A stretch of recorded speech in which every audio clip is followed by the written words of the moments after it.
Crews are working to raise the wreckage of the sunken dive boat after it caught fire. This as we learn new details about what happened in the moments before it burst into flames. Welcome to CBS 2 News at 11 and stream it on CBS in Los Angeles. I'm DeMarco Morgan. And I'm Jasmine Veal in for Suzanne Marquez. Now the investigation into the dive boat disaster is now in its 5th day. And the top priority right now, the recovery of the last victim who's still missing at this hour. CBS 2's Kandiss Crone is live in Santa Barbara where officials just spoke. Kandiss, good morning.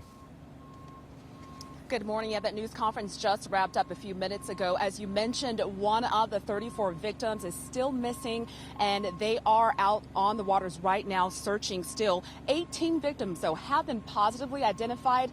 Of those, just 9 families notified. They're still waiting for DNA samples to do that. Right now, they are working on removing the boat from the water. This is a very difficult task. They do believe that last body might be somewhere in the wreckage, and so crews will be working all throughout the day to try and remove the boat. It's a very difficult task. The Coast Guard spoke to that. Take a listen. Salvage operations can take some time. It is a very exacting, tolling process on the folks that are on scene, the divers that have to assist in the continued assessment and the rigging of the vessel. So it's not a hurry up and lift and be placed on the barge. It's an incremental effort to make sure that we try our deliberative best to keep the vessel intact for further investigation requirements. Authorities say they have been in contact with all of the families involved, and of the 18 victims that were positively identified, those 9 families have received official confirmation, and those victims' names were released today. Some of the bodies did suffer fire damage and will need DNA samples in order to be ID'd. This investigation involves several different agencies. The ATF, the FBI, and even dive teams from across the state are helping in the recovery and salvage efforts. The sheriff also pointed out that this is not a criminal investigation at this time, and they still do not know what caused the fire. The owner of the boat spoke out about what the crew did when the fire broke out and how they tried to help the other passengers aboard. Take a listen.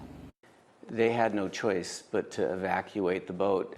Glenn Fritzler says his family is beyond devastated by the deadly fire aboard his boat, the Conception. He says the 5 crew members who survived tried to help the 34 others who were trapped below, but by the time they saw the fire, it had already engulfed the lower decks. Fritzler said the captain stayed on board even after flames broke out. And Captain Jerry remained on the boat as long as he possibly could, trying to get those radio calls in. The other crew, at a certain point when the flames had engulfed the boat and they were in the water, they said that they could see Jerry jump from the upper deck, a long jump, and that there was a trail of smoke following him. They thought he was on fire. After jumping overboard, the crew tried to return to search for survivors, but there was nothing they could do. They did their best. They did re-enter the vessel from the back of the boat after they swam around it, and they could not get to firefighting equipment because everything was engulfed. Fritzler believes they did their best and says the crew is having a tough time recounting this tragedy. And there already have been several vigils, so much support for the families and the victims. There's going to be another one tonight here in Santa Barbara at Chase Palm Park at 6:30 p.m. That's the latest in Santa Barbara. I'm Kandiss Crone, CBS 2 News.